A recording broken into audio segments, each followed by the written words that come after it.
નમસ્કાર મિત્રો, world inbox academy પર આપ સૌનું હાર્દિક સ્વાગત છે. કરંટ અફેર્સનો આજે લેક્ચર નંબર 118. આજના લેક્ચરમાં મિત્રો આપણે પરીક્ષાલક્ષી નાના ટૂંકા મુદ્દાઓની ચર્ચાઓ કરવાની છે. બની શકે કે આજનો લેક્ચર એકદમ શોર્ટ હોય. આજે આપણે 5 મુદ્દાઓ જે જાન્યુઆરી સાથે સંબંધ ધરાવે છે તેની ચર્ચા કરવાની છે. આજના લેક્ચરનો સૌથી પહેલો મુદ્દો આપણે ધ્યાન રાખીએ તો એ 23મી જાન્યુઆરી સાથે સંબંધ ધરાવે છે. મિત્રો 23rd ઓફ જાન્યુઆરી 23મી જાન્યુઆરી એ આપણા દેશના મહાન રાષ્ટ્રીય નેતા સુભાષચંદ્ર બોઝ કે જેમણે દેશની આઝાદીની ચળવળમાં અનેક પરાક્રમો દાખવ્યા છે એ એમની જન્મ તારીખ છે. એટલે સુભાષચંદ્ર બોઝના જન્મ દિવસ જન્મ તારીખ 23મી જાન્યુઆરીના મિત્રો ભારત સરકાર વર્ષ 2021 થી બરાબર વર્ષ 2021 એટલે કે છેલ્લા 5 વર્ષોથી રાષ્ટ્રીય પરાક્રમ દિવસ તરીકે મનાવે છે. નેતાજી સુભાષચંદ્ર બોઝની જન્મ તારીખ તમારે ખાસ ધ્યાને રાખવાની છે. તમે જ્યારે ઇતિહાસ વિશે ભણતા હો ત્યારે તેમાં આઝાદ હિંદ ફૌજનો રોલ હોય છે. તુમ મુझे ખૂન દો મેં तुम्हें આઝાદી दूंगा આ પ્રકારનું તેમનું વિશ્વ વિખ્યાત થયેલું સ્ટેટમેન્ટ છે.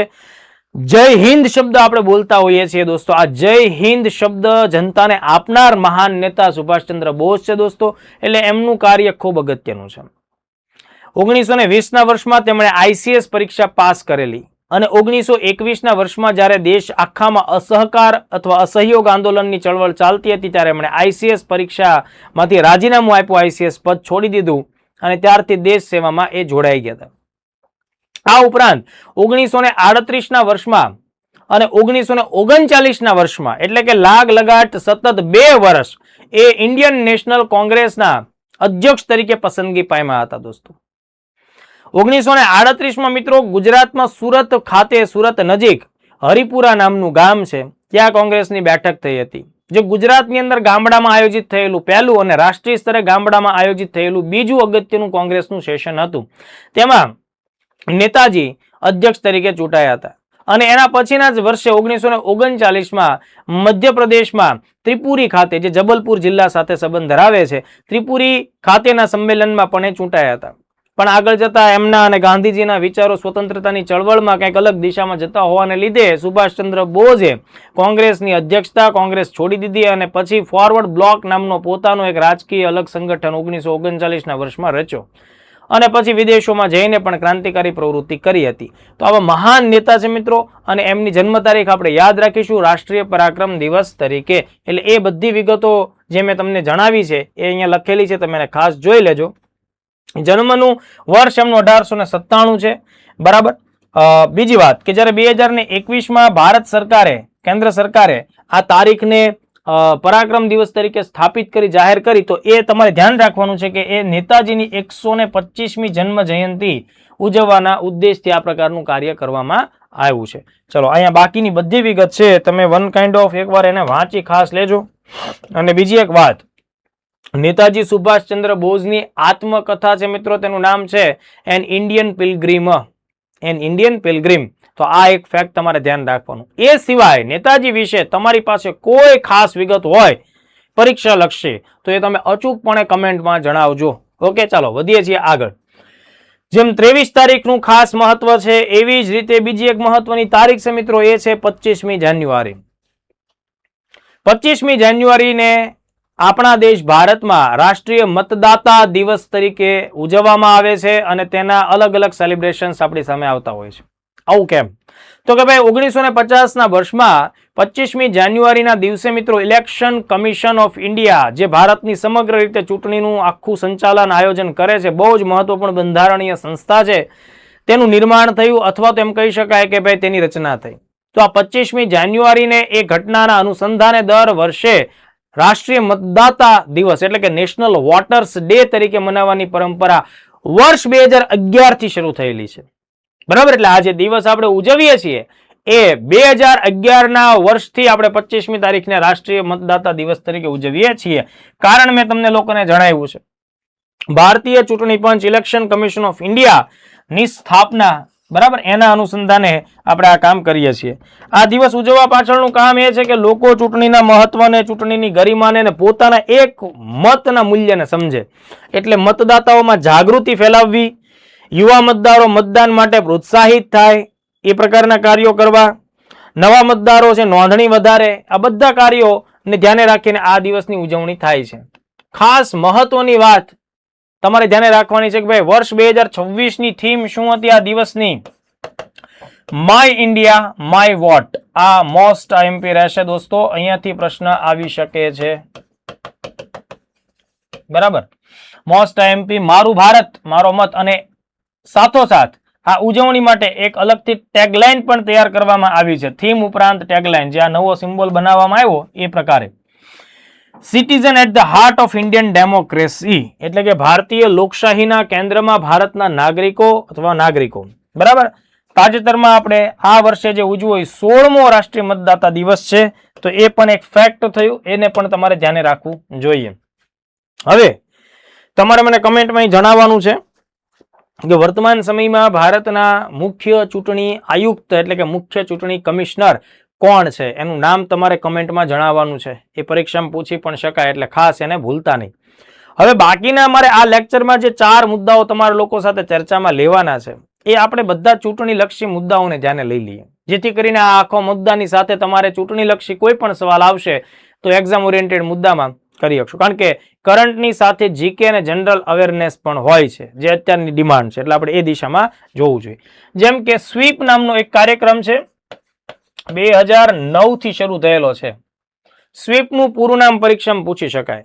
તો જો દોસ્તો, આ કાર્યક્રમનું પહેલા પૂરું નામ જોઈ લેજો. Systematic voters education and electoral participation, એટલે કે પદ્ધતિસર મતદાતાઓને મતદાન અનુલક્ષી શિક્ષણ આપવું અને એ લોકો મતદાનમાં વધારે ને વધારે માત્રામાં ભાગ લે એના માટે પ્રોત્સાહિત કરવા.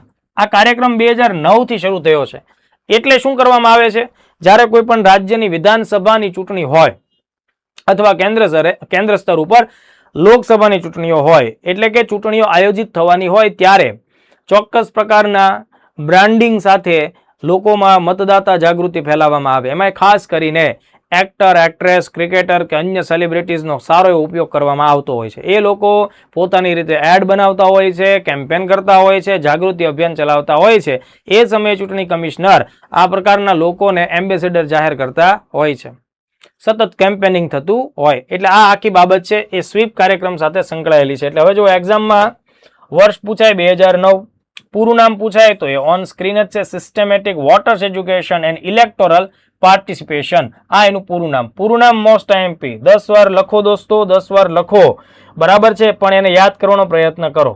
હવે માનો કે સ્વીપ શું છે, આ પ્રકારનો સવાલ તમારે સોલ્વ કરવાનો થાય in MCQ pattern or manner અથવા મેઇન્સમાં. તો એ ભારતીય ચૂંટણી પંચનો એક અગત્યનો કાર્યક્રમ છે અને આ કાર્યક્રમ 2009માં શરૂ થયેલો છે.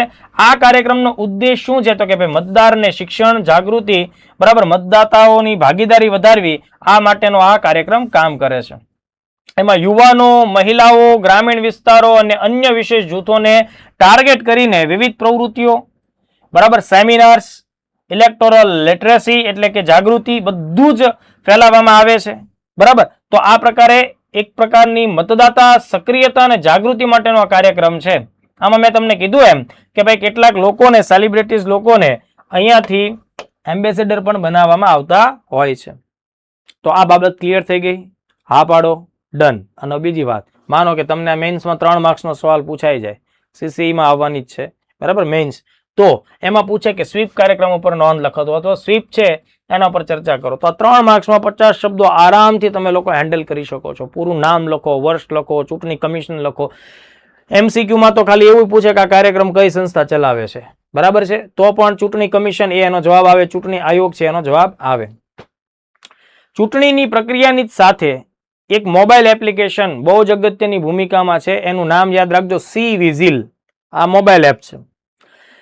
મતદાતાઓ આ મોબાઈલ એપનો ઉપયોગ કેવી પોઝિશનમાં કે પરિસ્થિતિમાં કરી શકે? જો સી વિઝિલ, સ્મોલ સી છે અને VIGIL, આ બધા શબ્દો કેપિટલ ફોર્મેટમાં છે, એટલે મોટા અક્ષરો છે, પહેલી ABCDમાં લખાયેલા છે. બરાબર, હવે ધ્યાનથી દોસ્તો, આ મોબાઈલ એપનો ઉપયોગ કરીને જ્યારે પણ કોઈ ચૂંટણી આયોજિત થવાની હોય રાજ્યની વિધાનસભાઓની કે લોકસભાઓની, તો એ સમયે ચૂંટણી કમિશન દ્વારા કેવા પ્રકારનું પબ્લિક બિહેવિયર હોવું જોઈએ, ભાગ લેતા જે ચૂંટણી લડતા લોકો, એના સમર્થકો, આ બધા લોકોએ ચોક્કસ પ્રકારના મોડલ એટલે કે ચોક્કસ પ્રકારના કાયદાઓને કે નિયમોને અનુસરવાના હોય, બરાબર, મોડલ કોડ ઓફ કન્ડક્ટને ફોલો કરવાના હોય, તો એ સ્થિતિમાં માની લો કે કઈ ઉલ્લંઘન થાય છે તો કોઈ પણ નાગરિક પોતાની ફરિયાદ ચૂંટણી કમિશનને આ મોબાઈલ એપના માધ્યમથી પ્રૂફ ભેગા કરીને મોકલી શકે છે, ફોટોગ્રાફ પાડી શકે છે,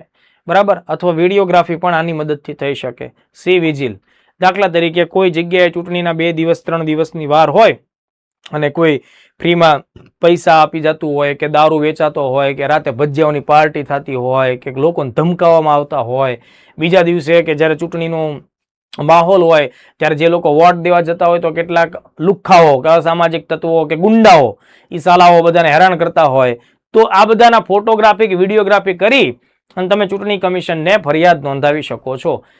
ચૂંટણી કમિશનને તમે જેવી આના માધ્યમથી ફરિયાદ નોંધાવશો ને ભાઈ, એટલે એ 100 મિનિટની અંદર એની એક્શન લેવાશે ને એનો રિપોર્ટ જનરેટ થશે. એટલે આ પ્રકારની બાબત આપણે ધ્યાને રાખીએ છીએ. તો સી વિજિલ એ ચૂંટણી પંચ દ્વારા વિકસિત કરવામાં આવેલી મોબાઈલ એપ છે જે નાગરિકોને model code of conduct MCC ના ઉલ્લંઘનની તાત્કાલિક રિપોર્ટ કરવા, ફરિયાદ કરવા માટેની સુવિધા આપે છે. બોલો, જલસો પડી ગયો ને, આખા એક વાક્યમાં જવાબ મળી ગયો ને. ચૂંટણી દરમિયાન બ્રાઇબરી એટલે કે તમે વન કાઇન્ડ ઓફ ભ્રષ્ટાચાર કરો છો. લીકર વિતરણ એટલે કે દારૂ, બરાબર, ભજ્યું લખ્યું નથી પણ તમે લખી શકો છો, બરાબર.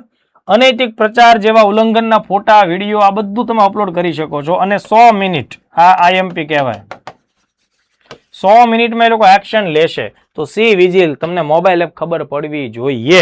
વિજિલન્સનો મતલબ જ થાય તકેદારી. ચાલો આગળનો મુદ્દો લઈ લઈએ. EPIC, એપિક અથવા એપિક. ઇપિક નું પૂરું નામ ચૂંટણી સાથેનો મુદ્દો જ છે. ઇલેક્ટોર્સ એટલે એપોસ્ટ્રોફી સમજવું. ઇલેક્ટોર્સ ફોટો આઈડેન્ટિટી કાર્ડ.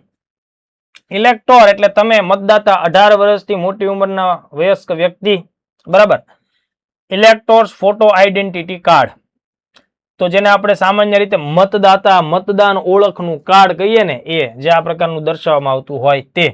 તો આ કાર્ડ છે ને એને એપિક કે ઇપિક ના નામથી ઓળખવામાં આવે. આ વન કાઇન્ડ ઓફ શું છે? મતદાર ઓળખપત્ર, વોટર આઈડી કાર્ડ છે. Voter ID card. હવે આ હું તમને એટલે ભણાવું છું કે જેવી રીતે ભૂતકાળની પરીક્ષામાં આધાર નંબર કેટલા આંકડાનો હોય આ ટાઈપનો સવાલ પૂછાઈ ગયેલો છે, બરાબર છે. આધાર નંબર કેટલા આંકડાનો હોય એ પ્રકારનો સવાલ પૂછાઈ ગયેલો છે. એમ ચૂંટણી કમિશન દ્વારા મતદાતાની ઓળખવાળું જે કાર્ડ આપવામાં આવે છે એ જે નંબર હોય ને ભાઈ એને એપિક નંબર કહેવાય. હવે એપિક નંબર છે એ 10 અંકનો હોય. હવે જો અહીંયા તમને એક ઉદાહરણ આપું છું. 10 અંકમાં જો જે શરૂઆતના 3 હોય, તમારું કાર્ડ કાઢીને જોઈ લેજો, બરાબર. તમારું કાર્ડ હોય ને ડિજિટલી અવેલેબલ હોય કે હાર્ડ કોપી, તો જો એમાં આગળના જે 3 જે છે એ આલ્ફાબેટ છે અને પછી પાછળ જે 7 છે ને એ આંકડાઓ છે. એટલે નંબર્સ અને આલ્ફાબેટ્સ બંનેનું કોમ્બિનેશન થઈને ટોટલ આપણને 10 ફિગર મળવા જોઈએ. એટલે 10 આંકડાઓ કે 10 અંક હોય છે. આ વિગત તમારે ધ્યાનમાં રાખવી જોઈએ. તો આઈ થિંક 118 નો આ મુદ્દો પણ તમને ચૂંટણી હારે જોડાયેલો છે, મેં તમને જણાવી દીધો. આમાં ભૂલ ન પાડતા, આમાં આલ્ફાબેટનો સમાવેશ થાય. આલ્ફાબેટ એટલે જે ABCD આંકડાઓ, ABCD ના અક્ષરો હોય તે, અને વત્તા નંબર્સ, બરાબર, એટલે સંખ્યાઓ, બરાબર. જોઈ લો. જોઈને કોમેન્ટમાં તમારું પાછું નંબર નથી નાખવાનો કે ઉભાયરો સાહેબ લખી જ દઉં, એવું ન કરતા. હા, છેલ્લો મુદ્દો જોઈ લઈએ. ECI net. ECI નેટ આ ટોપિક હું ભણાવું એ પહેલા આ ટોપિક માટે તમારે એક અક્ષર કે શબ્દ લખી નાખવાનો છે કે આ મોસ્ટ ની માથે 10 ઘાત IMP છે, બરાબર. આ ખૂબ જ ઉપયોગી છે. આ ECI નેટ છે ને મિત્રો, એ એક વેબ પોર્ટલ છે. ચૂંટણી કમિશને તાજેતરમાં 22મી જાન્યુઆરી 2026 ના રોજ આ વેબ પોર્ટલ લોન્ચ કર્યું છે. લોન્ચ ક્યાં કર્યું છે? તો કે ભાઈ દિલ્હી ખાતેથી લોન્ચ કરવામાં આવ્યું છે. ઓકે, તો દિલ્હી ખાતે એક ખૂબ અગત્યની ઇન્ટરનેશનલ કોન્ફરન્સનું આયોજન થયું હતું.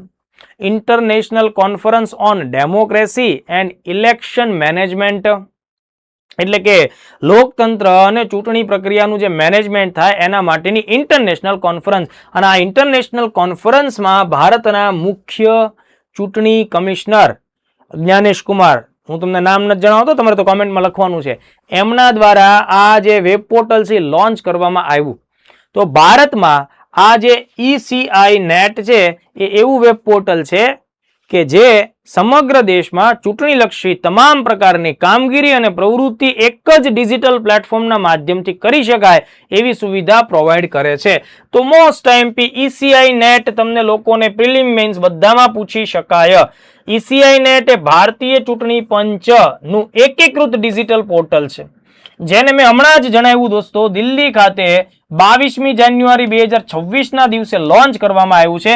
તે વોટર રજિસ્ટ્રેશન એટલે મતદાતાઓની નોંધણી, એપ્લિકેશન ટ્રેકિંગ એટલે માનો કે તમે જે કંઈ નોંધણી કરી છે એ ક્યાં પહોંચી છે, અથવા તમે સુધારો વધારો કરવા માટે જે એપ્લિકેશન આપી એ ક્યાં પહોંચી છે એ ટ્રેક થઈ શકશે.